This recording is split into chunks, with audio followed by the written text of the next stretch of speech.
네, 오늘은 어떤 키워드를 꼭 확인하고 가야 될까요? 오늘장 랭킹5 지금부터 시작해 보도록 하겠습니다. 오늘도 많은 전략에 대한 힌트 드려보도록 할게요. IBK 투자증권 영업부 박근영 부장, 헤르메스탁 하창원 본부장 두 분과 함께하겠습니다. 어서 오세요. 안녕하십니까. 안녕하세요. 자, 오늘 양대지수 빨간불 구간입니다. 어떤 시작의 뷰를 가지고 이 키워드를 봐야 될까요? 1위부터 5위 이렇게 선정이 되어 있고요. 가장 마지막 아래쪽에 지금 위치해 있는 속도 조절 후 다시 본격 반등 2차전지주에 대한 이야기부터 해보도록 하겠습니다. 첫 번째 2차전지주에 대한 이야기 하창원 본부장님께 질문을 좀 드려보도록 할게요. 시장 분위기가 가장 궁금하실 것 같아요. 이전에는 2차전지가 정말 다 가는 게 아니라 정말 주도주 성격의 종목들의 변동성이 정말 커지는 모습이 지난주에 보였는데 오늘은 또 모르겠습니다. 전체적으로 이걸 퍼졌다라고 봐야 되는 건지 2차전지 내에서 미묘한 그 수급 변화와 쏠림 현상이 완화된 건지 전반적인 그쪽 분위기부터 짚어주세요. 조금 쏠림 현상이 완화가 되기는 됐다라고 보여집니다. 왜냐하면 이전에는 오늘도 상승폭이 사실 작은 거는 아닙니다만 이전에는 에코프로나 프로비엠 이런 쪽이 다 두 자릿수 이상의 급등들이 나왔잖아요. 그리고 상승 종목 수와 하락 종목 수가 사실상 거의 극으로 쏠리는 흐름들이 나타났었거든요. 그러니까 예를 들면은 에코프로가 이제 150만 원을 뚫을 때 그날 같은 경우는 상승 종목 수 거의 54개, 54개, 3개 이 정도 수준까지 갔었거든요. 근데 오늘장 보시면 이제 코스닥에서 상승 종목 수가 1000 종목 수가 넘고 코스피도 600 종목 수가 넘어갑니다. 그러니까 지금 어쨌든 이 수급이 특정한 부분으로 굉장히 많이 쏠림 현상이 나타났을 때보다는 확실히 조금 온기가 퍼져나가고 있다라고 보시면 좋을 것 같고, 그다음에 상승 종목 하는 흐름들은 좀 일부 비슷하긴 합니다. 왜냐면 에코프로 그룹주들, 그리고 포스코 그룹주들, LS 그룹주들, 이런 쪽으로 오늘도 여전히 좀 수급이 쏠리고 있는 상황이고, 거기다 플러스 알파로 금양과 이제 일부 리튬 관련된 종목군들이 오늘도 좀 강한 모습이 나타나고 있는데, 근데 이전보다는 확실히 좀 상승 종목 수가 많다라는 점, 그리고 기타 이제 실적이 굉장히 좋은 섹터라든지 이런 쪽으로도 좀 수급이 옮겨지고 있는 상황이어서 사실상 이전의 상승과는 조금은 다른 궤도로 좀 보실 필요는 있지 않을까라고 보고 있는 상황입니다. 그러면은 이전에 상승의 초입에서 잡지 못해서 너무나도 아쉬워하셨던 분들 같은 경우는 지금 2차전지 내에서 덜 오른 종목, 키 맞추기 할 수 있는 종목을 새롭게 공략해서 수익을 얻을 수도 있는 자리라는 이야기실까요? 사실 근데 지금 시점에서는 이제 키높이를 맞추는 종목을 보시기보다는 계속적인 선두를 치고 나가는 종목을 보셔야 될 것 같습니다. 왜냐하면 후발로 순환매를 도는 거를 보려고 하더라도 어쨌든 에코프로 그룹주라든지 아니면 포스코 그룹주들의 좀 강한 기조가 보여줘야 나머지 부분들도 좀 상승력이 나오거든요. 그래서 지금 시점에서는 오히려 이런 대장 역할을 해주는 종목군들에서 트레이딩을 하시는 게 맞다라고 보고 있고요. 다만 이전만큼 뭔가 엄청나게 계속 연속적으로 상승을 하기보다는 약간의 일정 박스권을 가지고 일부분의 좀 소화 과정들이 나타날 수 있다라는 부분 좀 생각을 해보시면 좋을 것 같고, 이번에도 150만 원대에서 에코프로 같은 경우 90만 원대 후반까지 룸이 생겼잖아요. 그리고 그 안에서의 좀 이탈이 되면 반발 심리로 빠르게 매수가 들어왔기 때문에 일단 단기 박스권의 움직임을 일단 좀 생각을 해보실 필요가 있고, 또 그때 하락이 나올 때 워낙 다 수익이다 보니까 이제 물량들이 언제든지 좀 튀어나올 수 있는 그런 환경이 마련이 됐었거든요. 근데 이번에 약간의 이런 기간 조정을 거치게 되면 또 다른 또 상승력이 나올 수 있기 때문에 요 기간 조정 안에서의 이런 가격 지지력 테스트는 좀 해보실 필요가 있지 않을까라고 정리 드리겠습니다. 그 구간을 활용해 보자. 가는 종목 대장주를 계속해서 지켜보자라는 조언이었습니다. 2차전지 많이 궁금하실 테니까요. 박근영 부장님의 뷰도 이어서 질문 드리면서 답변 얻어보도록 할게요. 제 기억에 2차전지에 대해서 역시 하창원 본부장님과 마찬가지로 계속 긍정적인 뷰를 저희에게 공유를 해주셨고, 특히 이 셀 업체에 대해서 긍정적인 이야기를 좀 많이 해주셨던 것 같은데, 오늘 셀 3사가 시동을 건다. 그 중에서 SK이노베이션이 강한 상승 곡선을 그리고 있다. 여기에 좀 단기적으로 기대할 수 있는 모멘텀이 더해졌다라고 볼 수 있는지 거기에 대한 질문부터 드려볼게요. 네, 에코프로 그룹을 포함한 포스코 그룹 관련된 것도 최근에 고점 대비 한 30에서 40% 정도 빠졌었기 때문에 지금의 최근에 한 이틀 정도 이상 리바운딩 나오는 것은 기술적인 리바운딩으로 볼 수도 있을 것 같습니다. 과거에 이제 급락했던 그날에 이제 거래 대금이 워낙 많았고요. 위쪽에 지금 저항과 관련 관련된 물량대가 꽤 많이 있어서 조정 이후에 좀 사야 되는 부분이 이제 많을 것 같고 그 부분에서 기본적으로 좀 속도 조절감은 분명히 있어 보입니다. 오늘 상대적으로 NLF가 많이 올라와 있지만 뭐 워낙 밸류에이션이 상대적으로 좀 싸게 디스카운트 됐던 종목이죠. 일부 이제 어떤 수직 계열화 부분이라든지 그다음에 한쪽에 관련된 매출이 너무 지나치게 집중되어 있다는 부분들 때문에 디스카운트 됐었는데요. 밸류에이션 부분에서 다소 좀 갭이 있었기 때문에 아마 키 맞추기에 대한 부분들이 있는 편이고 에코프로 그룹주를 포함한 여러 뭐 그룹주들이 역시나 이제 올라가고 있는 모습을 보이고 있기 때문에 아무래도 주도적으로 다시 올라가고 한다면 결국은 에코프로 그룹주와 포스코 그룹주가 결국은 먼저 선도를 할 것으로 보입니다. 그러니까 기존에 강했던 주도주가 다시 강해질 가능성이 먼저 보인다는 거고요. 그 이유는 예전에 여러 번 말씀드렸지만 리튬에 관련된 어떤 내부적인 수직 계열화 부분에 대해서 내재화율이 상당히 높게 형성된 부분들이 포스코 그룹이고요. 포스코 그룹은 내재화 100%가 가능한 회사이고 에코프로 그룹은 내재화가 2027년 정도 기준 약 26% 정도가 포스코 퓨처엠으로 내재화 그러니까 에코프로 그룹도 내재화가 가능한 상황입니다. 그러다 보니까 이 내재화 관련된 프리미엄을 충분히 받을 수 있는 구간에서 주가가 이제 오버슈팅이 나갔던 상황이고 지금은 그 이후에 이제 기술적 리바운딩 구간으로 보시면 될 것 같습니다. 근데 유럽 같은 경우도 보면 2분기에 전기차 판매가 다소 부진했습니다. 영국, 독일, 프랑스 합산 전기차 판매가 전년비 18% 정도 증가를 했는데 이 18% 정도 증가라고 하면 일반적인 제조업체는 아주 많이 증가한 것이죠. 근데 이제 최근에 2차 전지나 전기차의 성장을 본다면 다소 좀 플러스 18% 증가는 조금 보수적인 수치로 볼 수도 있겠습니다. 판가 하락 국면에서 OEM사들의 배터리 주문 이연이 나타났고요. 2분기가 조금은 발주가 좀 더뎌졌다는 게 실적 발표 시전에 확인됐던 내용들입니다.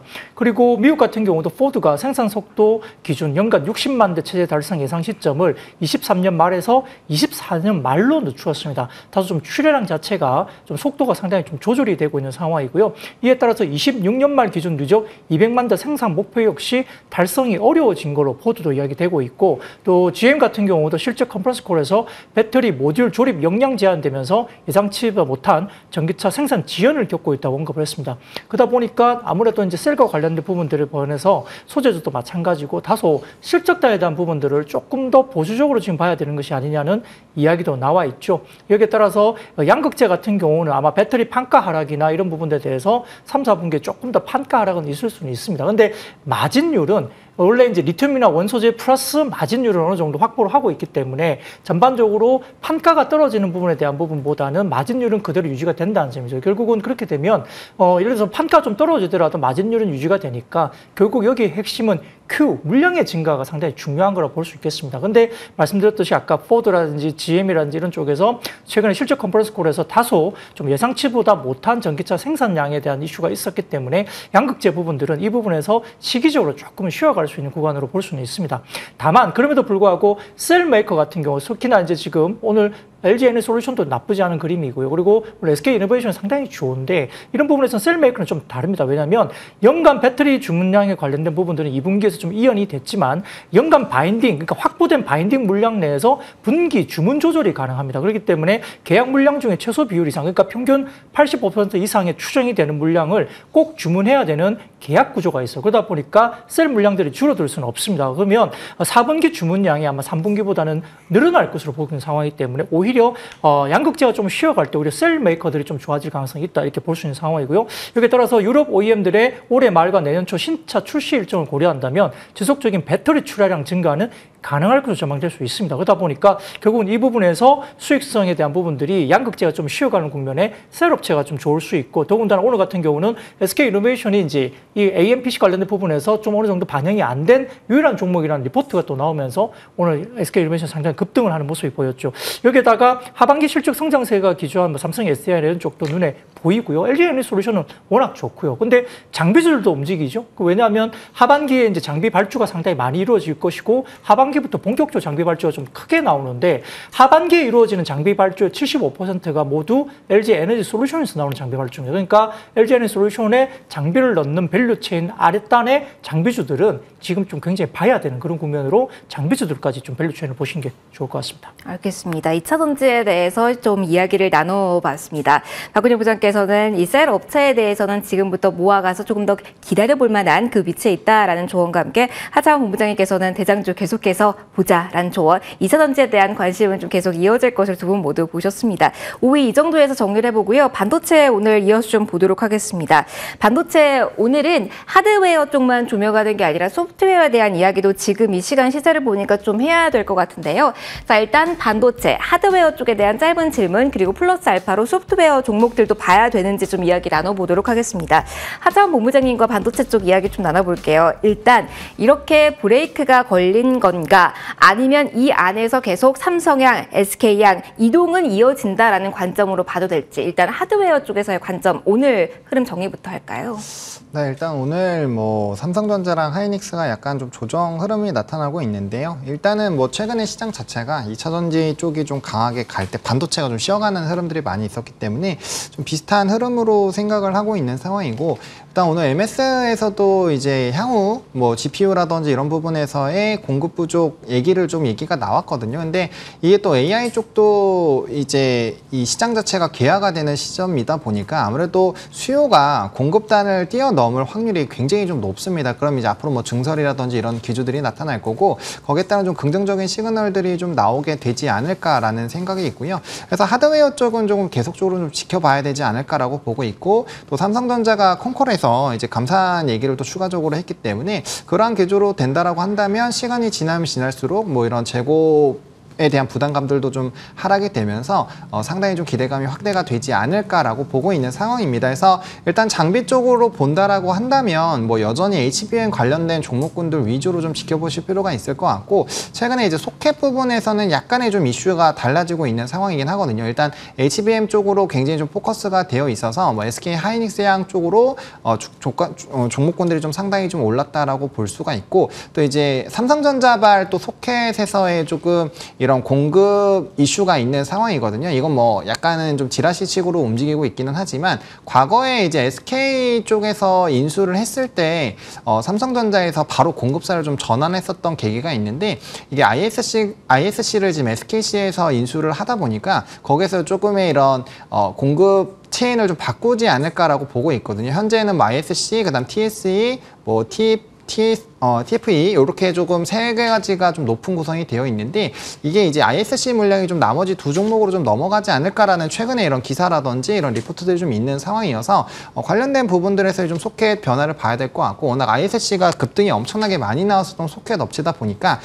이런 좀 순환매 관점으로도 좀 지켜보실 수 있지 않을까라고 보고 있어서, 일단 어쨌든 하드웨어 쪽은 여전히 HBM을 좀 중점적으로 보실 필요가 있겠다라고 좀 정리를 드리겠습니다. 그러면은 조정 시 계속해서 관심을 가지고 매수를 해도 된다로 정리해도 될지, 그리고 이게 또 상대적 매력도로 봐야 될 것 같은데 오늘부터 이거 많이 보실 것 같아요. 소프트웨어로 묶이는 종목들, 그러니까 인공지능 테마성으로 강한 흐름을 보였던 종목들이 오늘 다시 한번 강하게 움직임 나오고 있거든요. 마음 AI도 그렇고 코난 테크놀로지도 그렇고, 이런 종목에 대해서 오히려 지금 바닥권에 잡아가는 게 수익률 측면에서는 괜찮은 선택일지 고사에서 헷갈리실 것 같아요. 사실 이제 소프트웨어 쪽도 이미 많이 올랐습니다. 뭐 대표적으로 솔트룩스 같은 경우도 이제 2만 원대 초반까지 빠졌다가 지금 오늘 현재가만 하더라도 37,000원대거든요. 그럼 거의 80% 이상이 올랐다는 얘기인데, 일단은 거의 종고점 라인까지 왔기 때문에 만약에 신규로 접근을 하신다면은 저는 오히려 이 종고점을 돌파하는 걸 확인을 하시고 접근하는 게 조금 더 낫지 않을까라고 보고 있고요.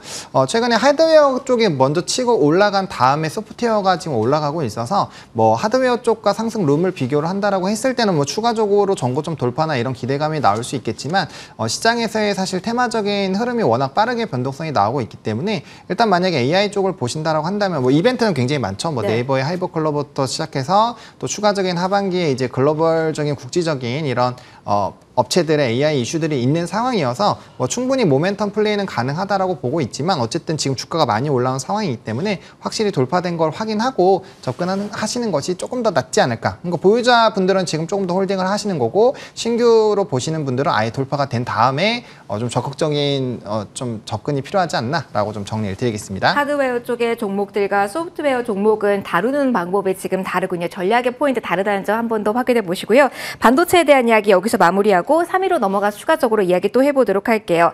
재건으로 크게 묶여보긴 했습니다만 실적에 대한 모멘텀도 안고 있는 종목군도 있고요. 그리고 미래 성장성에 기대를 건 종목군들도 있습니다. 좀 골고루 보도록 하죠. 일단 우크라 재건 사업 참여 지원, 그리고 다음 달에 우크라이나 파견한다라는 단독 보도가 나오기도 했는데요. 시장 전반적으로 움직이는 핵심 종목 중에 하나가 전력기기입니다. 여기에 대한 이야기 박근영 부장님과 먼저 해보도록 할게요. 지금 헤드라인 저에 걸린 것처럼 부장님, 우크라이나 재건에 대한 모멘텀도 있긴 한데 오늘 빼놓을 수 없는 게 또 실적이기도 하잖아요. 이런 테마와 실적이 적절하게 버무려진 종목들 강합니다. 지금은 어떤 눈길을 주면서 이런 종목군들 봐야 되는지 일단 궁금하거든요. 설명 들려주세요. 네, 종목을 재건주로 보면서 주가를 사기에는 제 개인적으로 너무 리스크가 크다 보고요.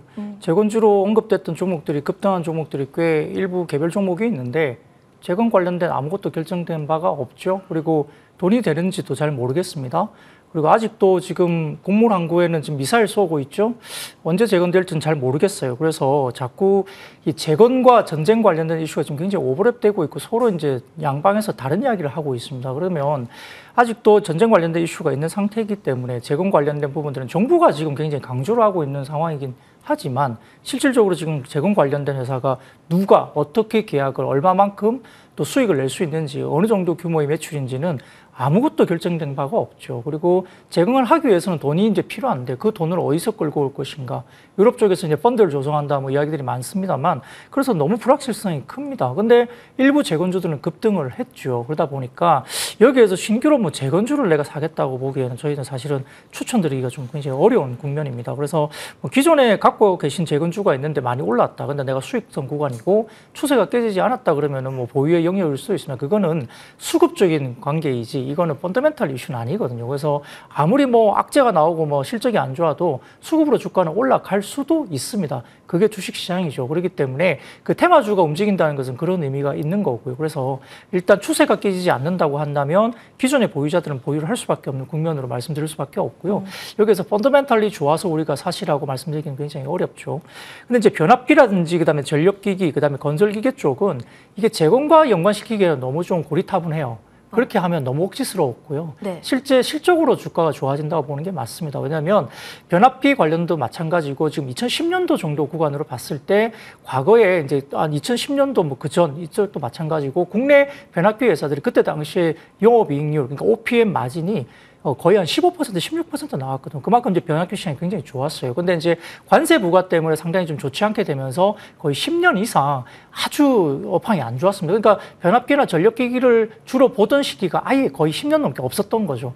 그래서 지금 2, 3년 전에 보더라도 영업이익률이 적자가 나거나 아마 그 가장 탑픽으로 종목됐던 회사들도 거의 BEP 정도 수준밖에는 이익이 거의 없었던 국면이었어요. 근데 작년에 영업이익률이 5.6%로 이제 탑 티어들이 올라오기 시작합니다. 그리고 밑에 있던 회사들이 이제 BEP 수준 이상으로 올라오기 시작하고 그게 이제 시작되는데 그게 왜 그러냐면 이 전력기기가 엄청나게 이제 많이 이제 지금 만들어지죠. 신재생 에너지도 마찬가지고 지금 에너지가 많이 만들어지고요. 근데 이제 미국의 동부 쪽에서 전기를 굉장히 많이 씁니다만 재생에너지 같은 부분들은 중부나 서부 쪽 하단들 이쪽에 굉장히 많이 진출이 돼 있죠. 그러다 보니까 동부로 이전되는 이런 전력에 대한 부분들이 상당히 수요가 많아져요. 이전 수요가. 근데 그걸 옮기려다 보니까 노후화된 20년 이상 된 노후화된 설비가 한 70% 이상인 거예요. 그러다 보니까 이걸 빨리 고치지 않으면 오른쪽 동부로 아주 긴 거리의 장거리의 어떤 변압 관련된 전기를 아마 이렇게 저장하거나 옮기는 것이 상당히 어려워지겠다.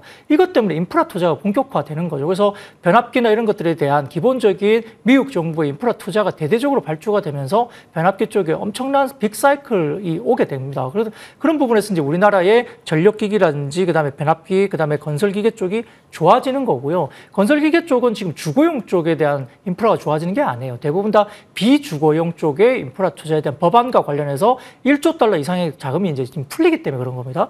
이와 관련된 부분에서 지금 LS 일렉트릭 같은 경우도 2분기 영업이익이 1,049억, 작년보다 74.6% 증가했고 HD 현대일렉트릭 같은 경우는 588억, 전년비 115.8%라는 영업이익이 증가하고 있어요. 그러니까 전반적으로 이 변압기나 전력기기, 건설기계는 재건으로 묶는다는 것은 너무 좀 이렇게 좀 고리타분한 그런 이야기고 결국은 지금 이쪽은 실적 베이스로 가는 거예요. 근데 그 베이스가 단기로 끝날 베이스는 아니라는 겁니다. 이 전력기기 쪽이 그런 쪽에서의 북미뿐만 아니라 조선 그리고 신재생 쪽에 관련된 부분의 수요 확대도 굉장히 긍정적입니다. 근데 최근에 해당 종목들이 뭐 실적 전망치가 올라가면서 목표치 상향 조정했고, 근데 좀 많이 올랐습니다. 부담스럽지 않습니까? 물어볼 수 있습니다. 근데 해외 쪽의 글로벌 전력기기 회사들도 주가들이 굉장히 많이 올라갔습니다. 그러다 보니까 밸류에이션 부분에서 아직까지 글로벌 피어 대비해서는 아직도 좀 저평가되어 있다는 평가가 분석도 아직은 나오고 있는 상황이기 때문에, 그렇다고 해서 동등한 밸류에이션 받기에는 조금 부담스럽긴 합니다만, 어쨌든 글로벌 해외 전력기기 업체도 비슷한 스토리로 주가들이 올랐고요. 글로벌 해외 기계 업체들이 과연 뭐 우크라이나 재건 테마로 올랐을까요? 국내에만 재건 테마였지 해외 쪽은 재건 테마 없을 거예요. 근데 어쨌든 그런 쪽에서 전력기기 업체가 많이 올랐다는 점은 결국은 밸류에이션 갭을 그대로 유지하면서 해외 기계들의 어떤 부분들이 올라간다면 결국은 따라갈 수밖에 없는 부분이다, 이렇게 볼 수 있겠고, 그래서 결국은 실적 기준으로 LS 일렉트릭이나 뭐 현대 일렉트릭, 일진전기, 효성중공 이런 쪽이 올라간다는 점을 보시고, 이거는 펀더멘탈의 문제이지 테마성 이슈는 아니다 볼 수 있겠습니다. 모멘텀 보지 않아도 실적 베이스로 충분히 더 갈 수 있는 종목이다, 긍정적으로 글을 공유해 주셨습니다. 저희 재건으로 크게 묶어서 로봇까지 볼 것이다 라고 이야기를 해드렸는데요. 하창원 본부장님께 이거 짧게만 질문 드리고 넘어가도록 할게요. 사실 이걸 어디서 봐야 될지 모르겠습니다만 오늘 두산그룹주가 전반적으로 잘 가서요. 이걸 어떻게 봐야 될지, 앞서 이야기한 기계 쪽과 연결고리를 지어서 그룹주를 봐야 되는 건지, 아니면 오늘 레인보우 쪽도 잘 가고 있는데 이쪽도 두산 로보틱스 상장과 관련된 이야기가 좀 더불어져 있는 건지 궁금하거든요. 요즘 그룹사 전체적으로 움직이는 경향이 많아서요. 이쪽에 대해서 주시를 할 필요가 있을지에 대해서도 하나 들어보고 갈게요. 네, 일단은 뭐 이제 두산 로보틱스 상장을 하게 되면 이제 두산이나 두산 테스나가 좀 부각이 될 거죠. 아무래도 두산 같은 경우 지분을 가지고 있고 테스나 같은 경우 이제 기판 쪽에서의 좀 수혜가 나타날 거기 때문에 뭐 관련된 부분에서 두 종목이 조금 동시에 좀 움직이는지를 봐야 되는데 오늘 두산 테스나는 크게 움직이지 못하고 있거든요. 네. 근데 두산에서 오늘 이슈가 있었던 게 이제 PFC 관련된 좀 이슈가 있었죠. 수주가 상당히 좀 많이 늘어나고 현재까지 수주 잔고가 뭐 5천억 원 정도까지 잘 쌓이고 있다라는 부분인데, 이게 이제 전기차 배터리를 연결하는 최소 단위의 셀이고 이게 활용도가 상당히 좀 높다 보니까 거기에 2차 전지로 조금 엮여서 좀 주가의 상승력이 나왔다라고 보시는 게 맞지 않을까라고 보고 있고요. 물론 이제 이후에 하반기에 뭐 두산 로보틱스에 대한 상장이 나오면 거기에서 좀 추가적인 모멘텀이 발생을 하겠지만, 일단 오늘 뭐 레인보우 로보틱스와 기타 이제 뭐 하모닉 감속기 관련된 종목군들에서 좀 시세가 좀 잘 분출이 되고 있는데, 그건 이제 삼성전자에서의 좀 이슈가 있었거든요. 협력 관련된 이런 뭐 제품이 보여졌다, 로봇팔 관련된 이런 기사들이 엄청나게 많이 나왔는데 거기에 따른 조금 로봇주들은 개별적인 좀 이슈가 있었다라고 보시면 좋을 것 같고, 일단 두산과는 조금의 궤가 다르다라고 보시는 게 맞지 않을까라고 생각을 하고 있고요. 뭐 로봇 섹터 같은 경우는 이제 뭐 출산율이라든지 향후 기대감들이 상당히 높은 상황이니까 뭐 그런 쪽으로 조금 보셔야 될 것 같고, 어쨌든 간에 두산 같은 경우는 요 이제 향후 PFC 관련된 시장의 전망도 굉장히 좀 성장성이 높게 나올 거기 때문에 그 부분을 보시는 게 좀 맞지 않을까라는 생각입니다. 두산그룹주의 지금 활발한 움직임까지 점검 받아봤습니다. 저희 속도를 조금 더 내보도록 하겠습니다. 2위 보도록 하죠. 제약바이오에 대한 이야기를 해보도록 하겠습니다. 실적 베이스로 움직이는 쪽도 상당히 많고요. 코로나가 다시 확산세를 보이고 있다라는 소식에 오전에는 시즌이 움직였는데요. 2시 구간 진입하면서부터는 ST바이오센서가 움직입니다. 실적으로 움직이는 종목도, 그리고 테마성으로 다시 한번 오후장 시동을 걸고 있는 종목들도 상당히 많이 눈에 띄는데요. 지금 요 질문은 박근영 부장님께 드려보도록 할게요. ST바이오센서 같은 이런 테마성 종목도 움직이고 실적 베이스도 움직입니다. 주축도 어디다 놓고 바이오주를 보면 될지에 대해서 조금 간단하게 설명 부탁드릴게요. 네, 은근히 지금 최근에 주변에 갑자기 코로나 환자가 또 좀 급증세가 보입니다. A형 독감과 더불어서 지금 코로나 환자 수가 좀 늘고 있고 일간 4만 명 이상 올라왔다는 이야기도 있고요. 그래서 지금 방송을 보시는 분들도 코로나 조심하시기 바랍니다. 의외로 지금 아름아름 지금 제가 뭐 저희 이제 가족분들 중에 누가 좀 아프셔가지고 병원에 가려고 했더니 이제 면회를 하려면 PCR 검사를 받아야 된다는데 PCR 검사를 받기가 하늘의 별 따기예요. 어디서 하는지를 모르겠고 보건소를 가니까 예를 들어서 뭐 입원 관련된 확인서가 없으면 아예 안 해주고, 그다음에 입원을 먼저 이미 다 하셨으면 보건소에서는 또 PCR 검사가 입원하기 전에 받아야지 입원하고 나면 또 못 받는다 그래요. 그러면 이제 인근 병원에 어디 PCR 검사 하는 데를 찾아가 보라 합니다. 그러다 보니까 이제 PCR 검사 받기가 하늘의 별 따기예요. 그러니까 또 가니까 또 사설 비용이라서 8만 원 정도 엄청나게 비쌉니다.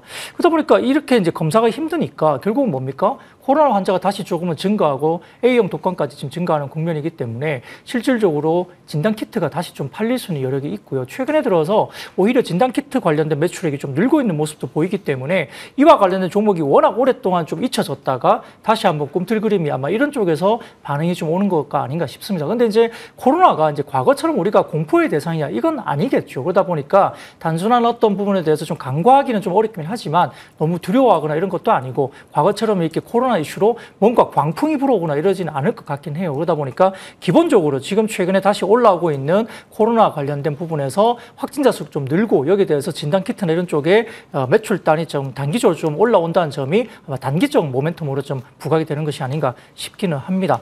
그리고 두 번째로는 지금 최근에 제약바이오 기업들이 2분기 실적 발표 나오면서 전통 제약사 중심으로 상당히 좀 실적이 좋습니다. 삼성바이오로직스도 그랬고요. 그다음에 유한양행도 그랬고 그다음에 뭐 일단 지신옵식자나 다른 쪽도 마찬가지지만 대부분 다 또 자사주 매입을 통해서 상당히 지금은 탄탄하게 주가를 또 받치고 있는 종목들이 꽤 있습니다. 셀트리온 그룹은 조금 다소 아쉬운 실적이긴 했지만 전반적으로 일부 종목들이 실적이 굉장히 좋은 종목이 꽤 나왔고요. 그렇기 때문에 실적과 관련된 부분에서 나스닥이라든지 국내 코스피나 코스닥이 올라갈 때 지금 제약바이오는 오히려 빠졌습니다. 아마 전체 제약바이오 관련된 시가총액이 올해 연초 대비 33%나 빠졌을 거예요. 그러니까 거꾸로 시장이 올라갈 때 거꾸로 빠진 섹터인데 실적이 좀 단단하게 받쳐주고 있고 그리고 하반기 이후에는 지금 몇 가지 지금 키워드가 있죠. 하반기 이후부터 제약바이오의 키워드는 뭐냐면 비만, 그 다음에 당뇨, 그다음에 알츠하이머, 그러니까 이제 우리가 알고 있는 그런 부분이죠. 그러니까 이 세 개의 단어가 상당히 많이 이제 이야기 거론이 될 것이고 더군다나 최근에 ADC 관련된 딜이 2009년 3건에서 작년에 30건으로 크게 증가했고 10억 달러 이상의 빅딜이 굉장히 많이 늘고 있습니다. 여전히 딜과 관련된 부분에 있는데 ADC는 항체의 암세포를 공격할 수 있는 페이로드, 독성 물질을 결합한 의약품으로 최근에 M&A가 대형 M&A가 많이 이루어지고 있고요. 특히 비만은 위고비 관련된 부분들 많이 좀 이루어지고 있어서 아까 말씀드렸던 비만이나 당뇨, 알츠하이머, 그다음에 ADC 이런 거와 관련된 제약바이오의 실적이 있는 종목들 중심으로 지금 하반기 이후부터는 좀 보셔야 된다 말씀드리겠습니다. 하반기에 어떤 포인트로 봐야 되는지에 대한 깔끔한 설명 받아봤습니다. 마지막으로 1위 조선주에 대한 설명 들어보실까요? 실적 기대로 여기까지만이 올라왔습니다. 이제 3사 가운데서는 하나오션만의 성적표를 앞두고 있는 구간인데요. 이럴 때 어떻게 하면 될지 AS 겸해서 하창한 본부장님한테 질문해보고 답변 듣고 마무리하도록 하겠습니다. 일단 하나오션 오늘 3% 정도의 상승입니다. 일단 이게 가장 궁금해요. 조선 3사 가운데 계속해서 지금 지켜봐도 되는 구간인지 그리고 앞서 삼성중공업 추천을 해주셨잖아요. 지금 계속 보유하고 계신 분들은 더 끌고 가도 될지 그리고 동성화이텍, 조선 기자재 쪽의 모멘텀도 이야기해 주셨는데 계속해서 하나오션 실적 발표 때까지는 끌고 가도 된다. 목표가 부근이라서 여기까지 두 가지 종목 AS 함께 더불어 부탁드려볼게요. 네, 뭐 사실 제가 조선업 관련된 종목군들 정말 많이 좀 말씀을 드렸는데 뭐 현대미포조선도 말씀을 드렸었고요. 일단은 근데 전 조선업을 상당히 좀 좋게 보고 있습니다. 이게 이제 연간 흑자 전환하는 것도 상당히 좀 중요한 의미를 가지고 있지만 어쨌든 이게 산업 자체가 헤비테일 산업이거든요. 그래서 앞으로 실적은 보다도 좋아지지 않을까라고 보고 있고요. 일단 뭐 신조성과 그리고 국제해사기구에서 계속적인 탄소에 대한 규제를 강화를 하는 것들 이런 것들이 노후 선박에 교체를 할 수밖에 없는 상황이고 하반기에 뭐 모잠비크, 카타르 같은 좀 대규모 수주들이 나올 수 있는 상황이고요. 결국엔 환경에 따른 부분으로 계속적인 이제 조선의 발주가 나타날 수 있는 상황이다 보니까 일단 좀 긍정적으로 보시면 좋을 것 같고 단기적으로 보시는 분들 같은 경우는 조금 한 번 정도씩 수익 실현해 주시는 게 좋을 것 같고요. 다만 산업의 사이클이 긴 만큼 장기적으로 본다라고 한다면 뭐 충분히 저는 보유하셔가지고 더 지켜보셔도 괜찮지 않을까라고 좀 정리를 드리겠습니다. 챙겨도 되고 길게 가져가도 된다라는 조선 기자재 쪽에 대한 조언까지 AS 겸해서 들어봤습니다. 오늘 벌써 마무리할 시간입니다. IBK 수천증권연구부 박근영 부장, 해리베스탁 하창한 본부장 두 분과 함께 랭킹5 진행해봤습니다. 오늘도 소중한 말씀 고맙습니다. 감사합니다.